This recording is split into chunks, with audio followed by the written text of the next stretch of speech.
जय हिंद दोस्तों, स्वागत है आपके अपनी यूट्यूब चैनल रोजगार सारथी में। मैं आपका दोस्त राजेश स्वागत करता हूँ अपने यूट्यूब चैनल पे। तो जैसा कि आप जानते हैं कि हमारा इतिहास का एक सिलेबस चल रहा है, जिसमें हम टॉपिक बाय टॉपिक आगे बढ़ रहे हैं, और जो कि हमारा दिल्ली पुलिस को डेडिकेटेड है। हम दिल्ली पुलिस की तैयारी करवा रहे हैं फिलहाल। तो हम कहाँ तक पढ़ चुके थे? हम पढ़ चुके थे नवपाषाण काल, ताम्रपाषाण काल। अब ताम्रपाषाण काल के बाद की हम पढ़ते हैं सिंधु घाटी सभ्यता। अब इसकी सभ्यता क्या होती है? सभ्यता का मतलब क्या होता है? सभ्यता क्या है? सभ्यता का मतलब ये है कि कोई इंसान, कोई जैसे लोग हैं, एक स्थान पर बस जाए जहाँ वो रहन खान, रहना, खाना पीना सब उसी स्थान पे करें, तो एक पुरानी सभ्यता बन जाती है। मतलब वहाँ का रहन खान एक जैसा हो जाए, लोगों का रहना रहना खाना पीना सब कुछ एक जैसा हो जाए, तो वो एक सभ्यता कहलाती है। प्राचीन सभ्यता है, पुरानी सभ्यता, इसका मतलब है सभ्यता। तो हड़प्पा सभ्यता का काल कहाँ से कहाँ तक माना जाता है? हड़प्पा सभ्यता का काल 2520 BC से 1750 BC तक माना जाता है। कई किताबों में आपको 2350 BC से 1750 BC मिलेगा, बट जो एसएससी मानती है उसको मानती है 2500 से 1750 BC। ज़्यादातर में ये है। अगर ऑप्शन में आपके पास दो आते हैं तो आप, वैसे ऑप्शन में कभी दो देता नहीं है, अगर अगर ऑप्शन में 2500 ना हो तो आप 1750 और 2350 से लेकर 1750 तक चुन सकते हैं। बट जरूरी है कि ज़्यादातर 2500 BC से 1750 BC तक रहता है। अब जानते हैं हड़प्पा सभ्यता के बारे में। हड़प्पा सभ्यता क्या है? हड़प्पा सभ्यता को हम और भी नामों से जानते हैं, जैसे सिंधु घाटी सभ्यता, हड़प्पा सभ्यता, कांस्य युगीन सभ्यता, सुमेरियन की सभ्यता, और भी इसके कई नाम हैं। तो हड़प्पा सभ्यता क्यों कहते हैं? क्योंकि ये सबसे पहले हड़प्पा नामक स्थान पर खोजी गई थी। तो आपको जाहिर सी बात है, आपको ही पता होगा कि जो चीज़ सबसे पहले खोजी जाती है उसी नाम से नामकरण कर दिया जाता है। जैसे मान लो जिसने बनाया तो उसका, किसने बल्ब बनाया तो उसके नाम से कर दिया गया। तो ज़्यादातर चीज़ें जिसने जो चीज़ खोजी वो उसके नाम से कर दिया जाता है। तो ये सबसे पहले हड़प्पा नामक स्थान पर मिली, तो हड़प्पा नाम के स्थान पे आ गया, तो इसका नाम हड़प्पाकालीन सभ्यता रख दिया गया। और किसी ने इसको सिंधु घाटी सभ्यता भी कहा है, किसी ने इसको सुमेरियन की बेटी भी कहा है, क्योंकि इसके समकालीन सभ्यता थी। तो इसलिए इसको कई नामों से जाना जाता है, लोगों ने अलग अलग इसको नाम दिए, बट ज़्यादातर जो नाम आता है वो हड़प्पा सभ्यता और सिंधु घाटी सभ्यता ही से ही जाना जाता है। जो आप लोग 12वीं में पढ़े होंगे, 12वीं क्लास में आप लोग शायद इस चैप्टर को पढ़ के आए होंगे, जिसने आर्ट्स ली होगी उसके पास ये चैप्टर रहा होगा, जिसमें सिंधु घाटी सभ्यता के बारे में बताया गया है। अब हम जानते हैं कि इसका सबसे पहले ध्यान किसने इस पे सबसे पहले ध्यान दिया, किसका इस पे गया इस पे पहले ध्यान? सबसे पहले इस पे ध्यान दिया चार्ल्स मैंसिस ने। चार्ल्स मैंसिस ने कब दिया? चार्ल्स मैंसिस ने कब दिया? 1826 में। कैसे, क्यों? तो किसी ने इनको एक, जो ईंट होती ना, वो ईंट ने ना किसी ने इनको एक गिफ्ट करी। अब वो ईंट उन्होंने देखी तो इन्हें लगा कि यार ये तो अलग है, कुछ अलग है, क्योंकि अभी की ईंट में और पहले की ईंट में फ़र्क है। अभी की ईंट कैसी होती है? अभी की ईंट थोड़ी साइज में भी बड़ी होती है, मोटी होती है, और उस पर नाम होता है। अभी में क्या होता है, जैसे आपने भट्टे का नाम लिखा होता है, जैसे बाबा हो गया, राम हो गया, वगैरह वगैरह ईंट हो गए, भट्टे के नाम लिखे होते हैं। जिस भट्टे में बनती है उसका नाम लिखा होता है। बट पहले आप लोगों को देखो, आपके घर पे जो ऊपर फूलों की डिजाइन वाली भी रहती थी, जिसके पुराने घर उनको पता होगा। अभी फिलहाल क्या है कि अभी जो यहाँ की जो ईंट थी वो सबसे अलग थी, कुछ अलग ही तरह की थी। तो इनका ध्यान गया कि ईंट अलग है, पर इन्होंने ज़्यादा इस पर फोकस नहीं करा, तो इन्होंने छोड़ दिया, इन्होंने ऐसे इसको छोड़ दिया। फिर इसके बाद इसका ध्यान, फिर इस पर किसका ध्यान आया? फिर आया 1853 से लेके 56 के बीच में कराची से लाहौर एक रेलवे लाइन बिछाई जा रही थी, जो वर्तमान पाकिस्तान में है अभी। कराची से लाहौर एक रेलवे लाइन बिछाई जा रही थी। उस समय खुदाई कार्य चल रहा था, तो खुदाई कार्य चल रहा था, तो वहाँ से खुदाई में कुछ ईंटें मिली। तो जो ईंटें मिली, तो जो वर्कर्स थे वो ईंट ला के इन्होंने कलिंगम को दी, कलिंगम को दी। अब कलिंगम ने क्या किया? उन ईंटों को देखा, उन ईंटों को देख के इन्होंने कहा यार, ये इतना महत्व नहीं दिया उन ईंटों को, कहा ये तो नॉर्मल ईंट है, छोड़। इतना उनको ध्यान से नहीं दिखा। अगर उसका सर्वे किया जाता, अगर उसकी चेकिंग की जाती, तो वो ईंट पुरानी मिलती, पर इन्होंने ऐसा कुछ किया नहीं, तो उस पर ध्यान नहीं दिया। तो इस कारण इस पर इसका ज़्यादा ध्यान नहीं, तो इसको उन्होंने ऐसे छोड़ दिया। फिर वाली आई वर्टन बंडू, जॉन बर्टन, और एक और इनका नाम मुझे अभी रिमाइंड नहीं कर रहा है। ये दो भाई थे, जटुबंधु, दो भाई। तो इन्होंने अपना, अब बर्धबंधु, अब इन्होंने क्या किया कि इलाहाबाद में, अब इन्होंने क्या किया कि इन्होंने खोजा, इन्होंने क्या किया कि इस इन्हें भी सीट मिली। अब इन्होंने क्या किया, इस सीट की जानकारी सरकार को दी, पर उस समय सरकार को सूचना दी, पर सरकार ने इस पर ज़्यादा ध्यान नहीं दिया। उन्होंने चलो छोड़ दो, तो ऐसे इन्होंने छोड़ दिया। अब बारी है, तीसरी बारी आई, चौथी, तो जब फोर्थ बारी आई तो चौथी बार जब ऐसी रेलवे लाइन बिछाई जा रही थी, तो सबसे पहले ध्यान जॉन मार्शल, सबसे बाद में मतलब कह सकते हैं चौथे नंबर पे ध्यान जॉन मार्शल का गया। वो कब गया, 1921 में, जब वो खुदाई चल रही थी, रेलवे लाइन बिछाई जा रही थी। तो एक बात और, एक प्रश्न और, कि ये 1800 यहाँ से यहाँ तक ये रेलवे लाइन बिछाई गई, पर सबसे पहले रेलवे लाइन कब बिछाई गई और कहाँ बिछाई गई, ये आप मुझे कमेंट करके बताइए, कहाँ से कहाँ तक बिछाई गई थी भारत में। तो अब आते हैं 1921 से, 1921 में सब इस पर ध्यान गया जॉन मार्शल का। और एक बात और, कलिंगम को भारतीय पुरातात्विक विभाग के जनक या पापा भी कहा जाता है। तो ये इसके जनक है, कलिंगम। अब आती है 1921 की बात, John Marshall. John Marshall ASI के अध्यक्ष बनाए गए। एएसआई जो पुरातात्विक विभाग है उसका अध्यक्ष बनाए गए। तो अध्यक्ष बनाए गए, उन्हें भी ईट देगी। तो उन्होंने इस ईट को थोड़ा अलग से देखा, उन्होंने अपने नजरिए से इसका चेक करवाया, तो उन्हें लगा कि हाँ ये अलग सभ्यता है। तो जब इन्होंने खुदाई करवाई तो उनके साथ एक लोग और थे जिनका नाम है दयाराम साहनी। दयाराम साहनी जी ने 1921 में खुदाई कर रहे थे, उस समय एक सभ्यता मिली जो इनके सहयोगी थे जॉन मार्शल के, दयाराम साहनी। तो इन्होंने एक जगह खोजी जो थी हड़प्पा। हड़प्पा सभ्यता की खोज सबसे पहले इन्होंने करी, दयाराम साहनी ने। ये सभ्यता कहाँ पे खोजी सॉरी, ये सभ्यता इन्होंने रावी नदी के किनारे खोजी। कब, 1921 में। ओके, एक इनके साथ और थे जो उन्होंने 1922 में, रखालदास बैनर्जी है, उन्होंने भी एक खोज करी थी, वो है मोहनजोदड़ो, वो हम आगे बताएंगे आपको। ओके, इस सभ्यता का नाम, अब जाहिर सी बात है इन्होंने खोजी तो इस सभ्यता का नाम भी यही रखेंगे। तो इस सभ्यता का नाम जॉन मार्शल ने, क्योंकि ये अध्यक्ष थे तो इन्होंने सभ्यता का नाम रखा, तो इन्होंने इस सभ्यता का नाम हड़प्पा सभ्यता रखा। जैसा कि मैं पहले बता चुका हूँ आप लोगों को कि हड़प्पा सभ्यता हड़प्पा नामक स्थान से खोजी गई थी, तो उन्होंने इसलिए इसका नाम हड़प्पा सभ्यता रखा। बाकी फिर अलग अलग लोगों ने जैसे जैसे खोज करी उन्होंने अलग अलग नाम रखते गए। ओके, अब बात आती है इसकी समकालीन सभ्यताएं। हड़प्पा सभ्यता के समकालीन भी कुछ सभ्यताएं हुई हैं जो कि उसके समकालीन चल रही थी, जैसे कि मान लो मिस्र की सभ्यता हो गई, चीन की सभ्यता हो गई, और एक और सभ्यता थी मेसोपोटामिया की सभ्यता। ये 3 सभ्यताएं, और भी सभ्यताएं, बट जो जरूरी सभ्यता थी वो 3 सभ्यता थी जो कि हड़प्पा सभ्यता के समकालीन सभ्यता थी। ये सभ्यता कहाँ खोजी गई, ये सभ्यता चीन में, चीन की सभ्यता हांगहो नदी के किनारे खोजी गई। और मेसोपोटामिया की सभ्यता कहाँ खोजी गई, दजला एवं फरात नदी के किनारे। ये कौन सा हिस्सा है, ये इराक, ईरान और सीरिया वाला जो हिस्सा है वर्तमान में, वहाँ पे ये सभ्यता खोजी गई। और एक और सभ्यता जिसका नाम है कांगड़ी, मिस्र की सभ्यता। ये मिस्र की सभ्यता कहाँ खोजी गई, ये नील नदी के किनारे खोजी गई। अब ये 3 ज्यादातर जो हड़प्पाकालीन लोग थे उनका व्यापार किस सभ्यता से था, उनका व्यापार ज्यादातर मेसोपोटामिया और मिस्र की सभ्यता से वो लोग व्यापार करते थे। तो ये लोगों का व्यापार ज्यादातर मेसोपोटामिया और मिस्र की सभ्यता से होता था। तो जैसा कि हम अब देख चुके हैं कि सारा हमने बताया कि हड़प्पा सभ्यता कैसे कैसे विकास हुआ। अब हम इसके बारे में जानते हैं कि इसको कि ये चारों दिशाओं में फैली हुई थी, जैसे उत्तर, पूर्व, दक्षिण, पश्चिम, चारों दिशाओं में फैली हुई थी।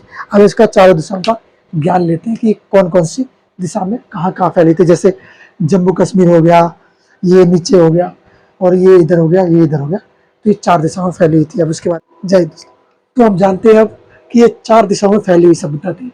अब ये 4 दिशा कौन कौन सी थी, जैसा कि आप देख रहे हैं कि उत्तर, दक्षिण, पूर्व, पश्चिम, ये 4 दिशाओं में फैली थी। उत्तर में जम्मू कश्मीर, जम्मू कश्मीर का मांडा, नदी का नाम चिनाब। उत्तर में जम्मू कश्मीर, मांडा, नदी का नाम चिनाब, यहाँ पर फैली हुई थी। और पूर्व में आलमगीरपुर, हिंडन नदी के किनारे। और दक्षिण में दैमाबाद, महाराष्ट्र, महाराष्ट्र में किस नदी के किनारे, गोदावरी की सहायक नदी प्रवरा नदी के किनारे, प्रवरा। ओके, अब आते हैं पश्चिम में। पश्चिम में ये सुट कांगोडोर दशक दशक नदी जो वर्तमान पाकिस्तान में स्थित है, यहाँ पर फैली हुई थी। तो ये 4 दिशाओं में फैली हुई सभ्यता थी।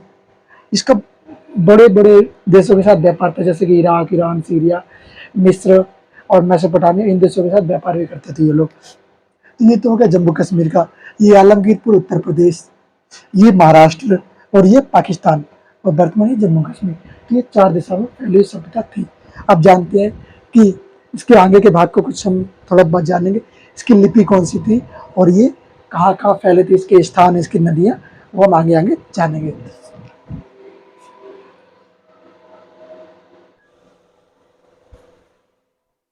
जय हिंद दोस्तों, आते हैं।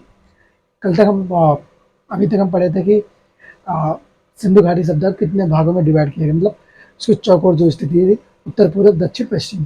उत्तर में कौन सा था, दक्षिण में कौन सा था और पूर्व पश्चिम में कौन कौन सा हिस्सा था।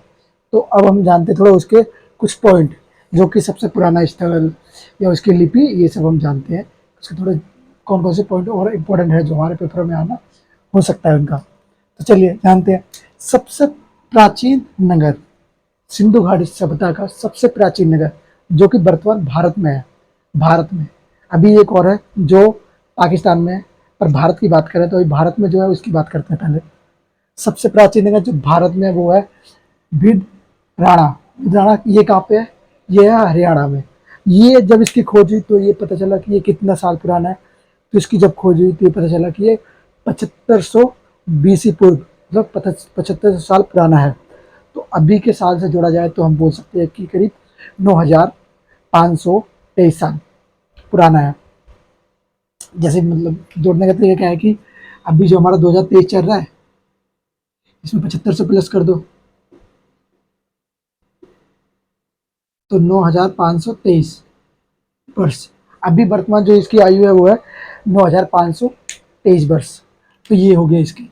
अब आते हैं कि इसकी खोज कब हुई। इसकी खोज हुई थी 2014 में। इसकी खोज 2014 में हुई। अब आते हैं एक और स्थान पर, जो सबसे बड़ा नगर, हड़प्पा घाटी सिंधु घाटी सभ्यता का सबसे बड़ा नगर। ये हड़प्पा सभ्यता का सबसे बड़ा नगर कौन सा था, जिसमें व्यापार वगैरह भी होते थे, सबसे बड़ा। तो सबसे बड़ा नगर था राखीगढ़ी। ये राखीगढ़ी कहाँ पे स्थित है, तो वर्तमान अपने हरियाणा में, भारत में स्थित है। तो इस सबसे बड़ा हड़प्पा, यहाँ पे एक चीज़ और हो रही है जो बनाई जा रही है, वो है सबसे बड़ा हड़प्पा म्यूजियम जो यहाँ पे बनाया जा रहा है, सबसे बड़ा हड़प्पा म्यूजियम। अब आती है इसका सिंधु घाटी सभ्यता में जो स्थान मिला है उसका क्षेत्रफल क्या था। टोटल क्षेत्रफल कितना था, क्षेत्रफल था 12,99,600 वर्ग किलोमीटर। 12,000 सॉरी 12,99,600 वर्ग किलोमीटर, मतलब 13 लाख वर्ग किलोमीटर, करीब 13 लाख वर्ग किलोमीटर करीब था। ओके, अब इसमें जब ये खोज हुई तो उस समय स्थान कितने थे, मतलब जब उस समय खोजी तो कुछ ही स्थान थे, जो 2 से 3। धीरे धीरे धीरे धीरे खोज बढ़ी, तो जैसे जैसे खोज बढ़ी तो उसमें और भी स्थान मिल जाएंगे। अभी इसके कोई अस्थायी स्थान नहीं है, क्योंकि अभी और भी खोज होगी तो और भी स्थान मिल सकते हैं। बट जब इसकी खोज हुई तो कुछ स्थान मिले, जैसे राखीगढ़ी, कालीबंगन, ये वगैरह वगैरह। तो अभी जब वर्तमान में इसमें 1947 में कितने स्थान थे, 1947 में इसमें स्थल थे 40 स्थल। अभी कितने हैं, और 2014 की जो रिपोर्ट आई थी उस रिपोर्ट के अनुसार इसमें स्थान थे करीब 2800। देखो 1947 से लेकर 2014 में ज़्यादा समय नहीं है, इसमें कितने स्थान खोज लिए गए, मतलब कहाँ 40, कहाँ 2800। समझ सकते हो कितनी ज़्यादा खोज करी जा रही है। तो हो सकता है आने वाले समय में और भी हमें खोजने को मिले। तो इसलिए इसका तो कंफर्म नहीं है, बट ये हाँ कह सकते हैं क्वेश्चन आ भी सकता है पेपरों में। तो इसको याद करके थोड़ा दिमाग में रख लेना कि हाँ इतने स्थान हैं, कब कितने थे। ओके, अब आते हैं इसका आकार। इसका आकार कैसा है, इसका आकार त्रिभुजा आकार है, मतलब त्रिकोण आकार है, ऐसा त्रिभुजा आकार है। ओके, अब इसका समाज कैसा था, इसका समाज मात्र सत्तात्मक समाज था, मतलब यहाँ पे माता ही सबसे ज़्यादा सर्वप्रिय थी। मतलब अभी क्या है ना, अभी के जो समाज थे या सिंधु घाटी सभ्यता के बाद के जो समाज आएंगे उसमें वो पितृ सत्तात्मक समाज होंगे। और सिंधु घाटी सभ्यता में क्या था, वहाँ पे मातृ सत्ता समाज थी, मतलब माता ही सबसे महत्वपूर्ण थी। वहाँ पे ज़्यादातर कार्य माता को ही सौंपे जाते थे। अगर कोई जैसे कोई राजा बनेगा ज़्यादातर, तो माता के ही हाथ में ज़्यादातर सारी चीज़ें होती थी। तो यहाँ पे मातृ सत्तात्मक समाज था, ज़्यादातर चीज़ें माता के हाथ में होती थी। अब इसकी लिपि कौन सी थी? इसकी लिपि थी भाव चित्रात्मक लिपि। भाव चित्रात्मक लिपि मतलब कैसे? कि लिपि ऐसी जो लिखी गई है, मतलब पत्थरों पे गोदी गई है, उसको समझा नहीं जा सकता। मतलब भाव तो आ रहे हैं पर उसको समझा नहीं जा सकता, कैसे है, क्या लिखा है, नहीं समझ सकते।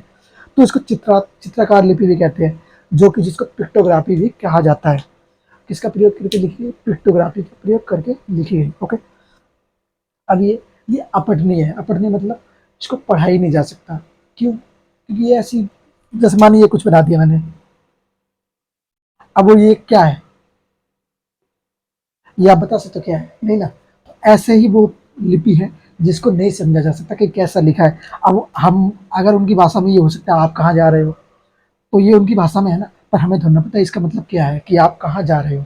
नहीं ना, सीधी सी बात है कि हमें इसका मतलब पता नहीं होगा। अब जब इसका मतलब ही पता नहीं तो हम क्या कहेंगे इसको क्या लिखा हुआ है ये?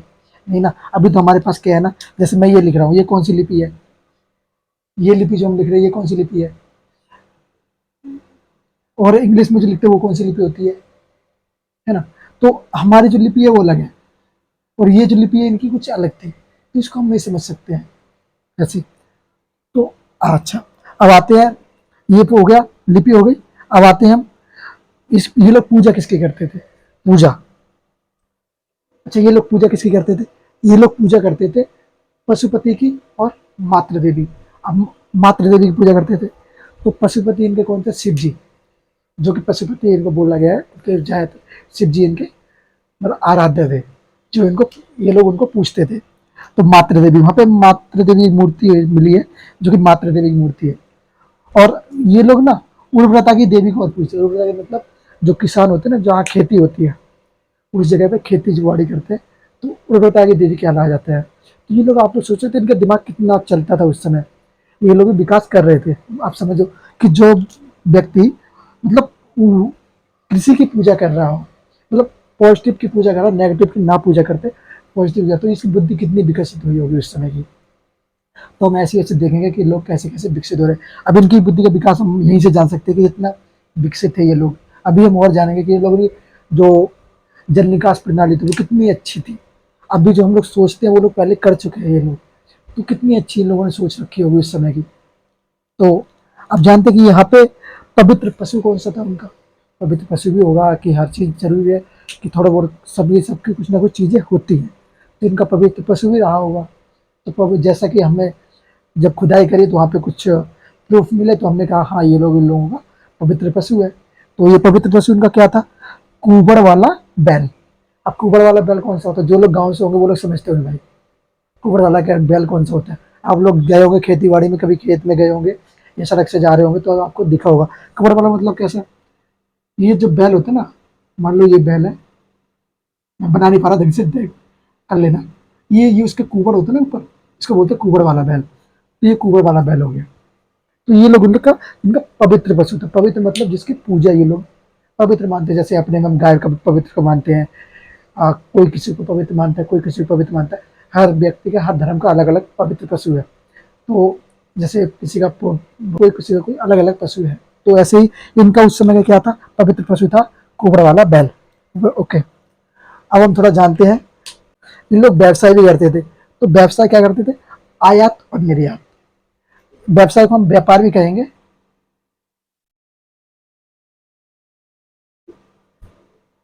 आयात और निर्यात,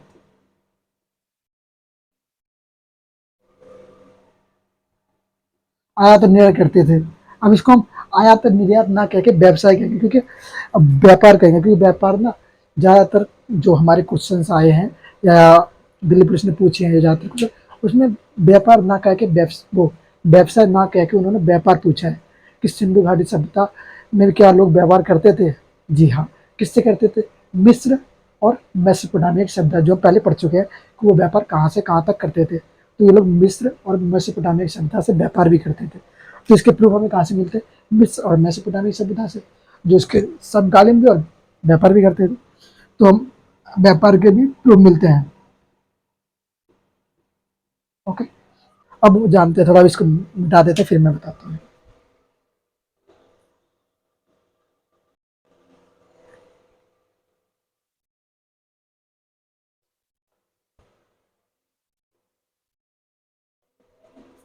आइए, आप जानते हैं थोड़ा सिंधु घाटी सभ्यता को कौन कौन से वहाँ पे टीले मिले। तो सिंधु घाटी सभ्यता दो टीलों में विभाजित थी। वो दो टीले कौन से थे? तो पश्चिमी टीला और पूर्वी टीला। अब ये पश्चिमी टीला और पूर्वी टीला कौन सा था, तो जानते हैं थोड़ा। देखिए, जैसे कि ये मान लो ये हो गया सिंधु घाटी सभ्यता, सिंधु घाटी स्थल। अब यहाँ पे एक टीला था और यहाँ पे एक टीला था।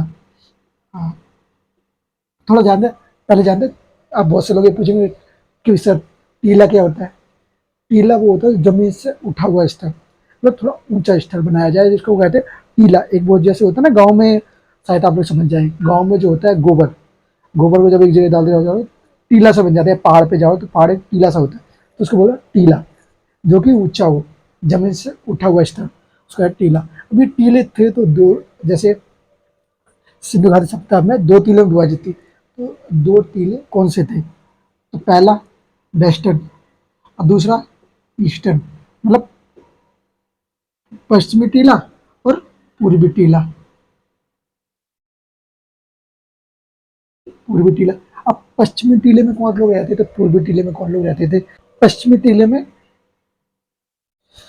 पश्चिमी टीले में रहते थे उच्च वर्ग,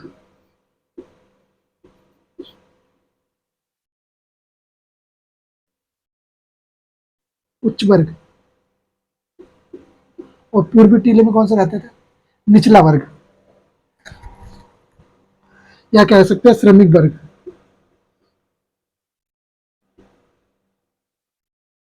यहाँ पे कौन रहता? अब पूर्वी टीला, पूर्वी टीले में कौन सा? श्रमिक वर्ग।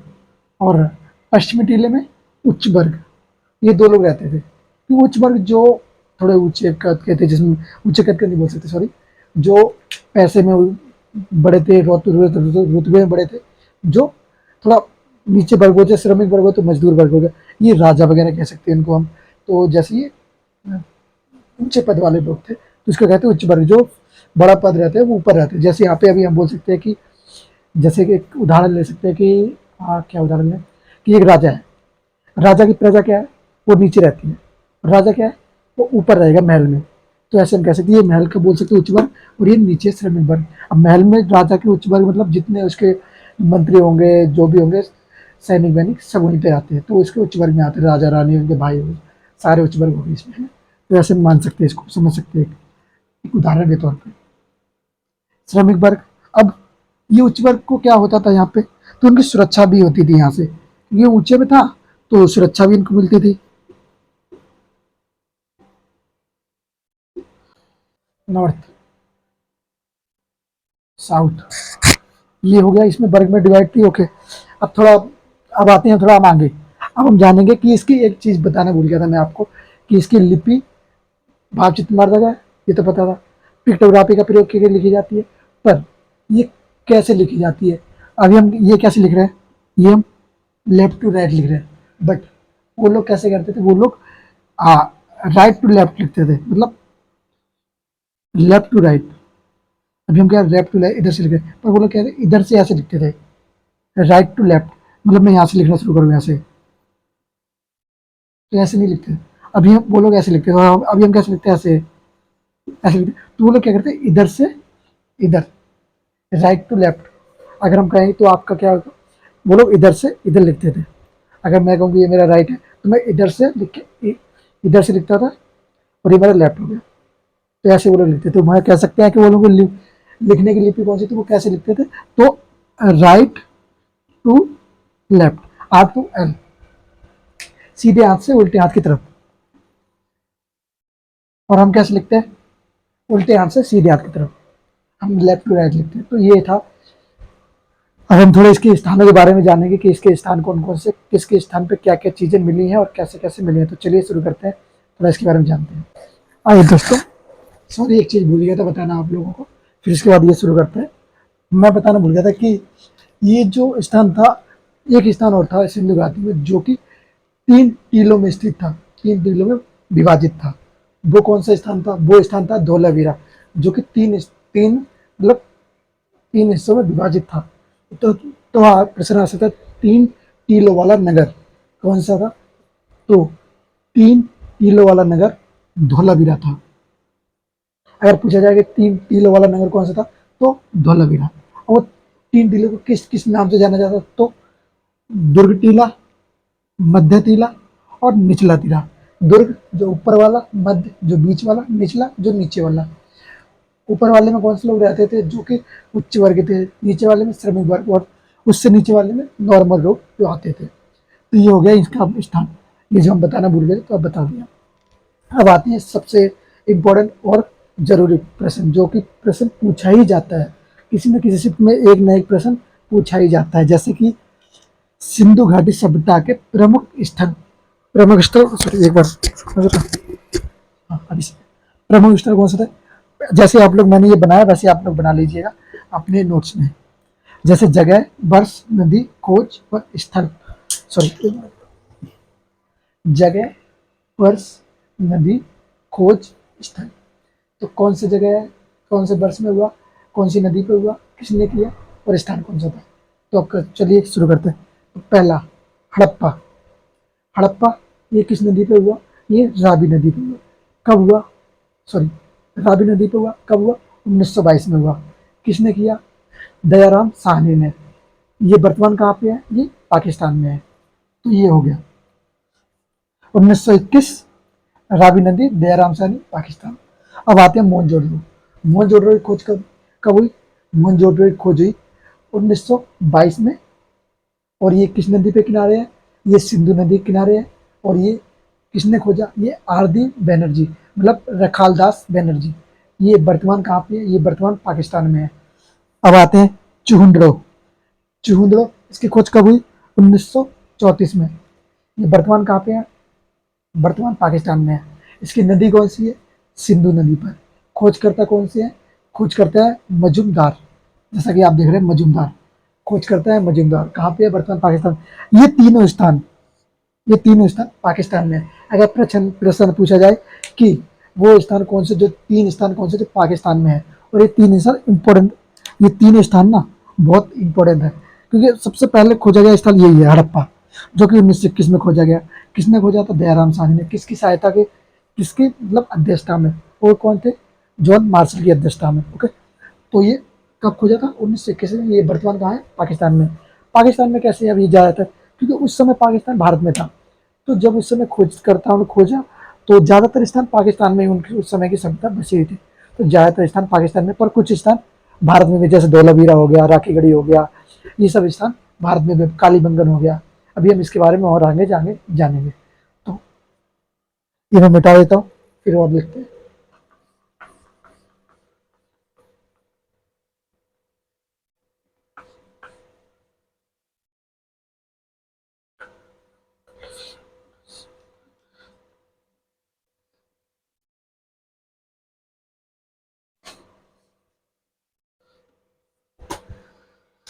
अब आते हैं चौथे स्थान पर।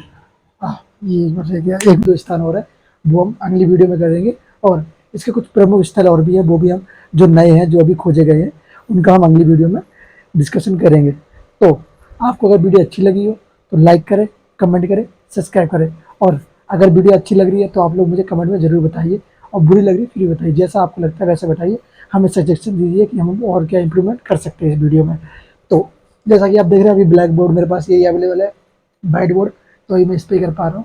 बाकी जैसे जैसे सुविधा होगी तो मैं, आप लोग का सपोर्ट रहा, अगर आप लोग का साथ रहा, तो हम और भी आगे जाएंगे। तो जय हिंद, जय भारत। आप लोग अपना ख्याल रखिए, जिंदाबाद रहिए, आबाद रहिए। धन्यवाद।